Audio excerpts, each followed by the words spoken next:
Hello welcome to my channel. ఇవాళ చామగడ్డల పులుసు చేసుకుందాము. ఫస్ట్ ప్యాన్లో వాటర్ ఉన్న పసుపు వేసుకొని చామగడ్డలు మంచిగా వాష్ చేసుకొని దాంట్లో వేసుకొని బాయిల్ చేసుకోవాలి.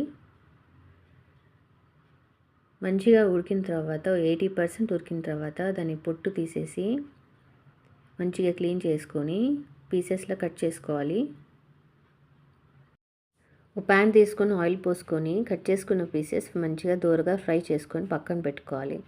తర్వాత ఇంకో ప్యాన్ తీసుకొని హాఫ్ స్పూన్ శనగపప్పు, హాఫ్ స్పూన్ మిరియాలు, 7-8 ఎండుమిర్చి, 3 స్పూన్ల ధనియాలు, 1 స్పూన్ జీలకర్ర, 2 రెబ్బల కరివేపాకు అన్నీ వేసుకొని ఫ్రై చేసుకోవాలి. తర్వాత మంచిగా గ్రైండ్ చేసుకొని మిక్సీ పట్టుకోవాలి.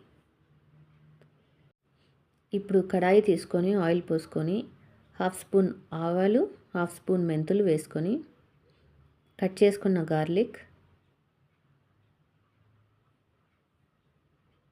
ఇంకా తురుముకున్న అల్లం వేసుకోవాలి. బాగా ఫ్రై చేసుకున్నాక తర్వాత కరివేపాకు, కట్ చేసుకున్న ఉల్లిగడ్డలు వేసుకోవాలి.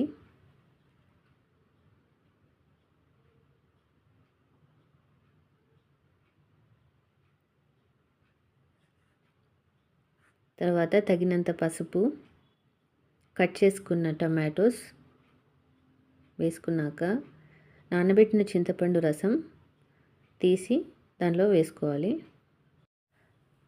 తర్వాత తగినంత ఉప్పు వేసుకున్నాక మిక్సీ పట్టుకున్న పౌడర్ వేసుకోవాలి.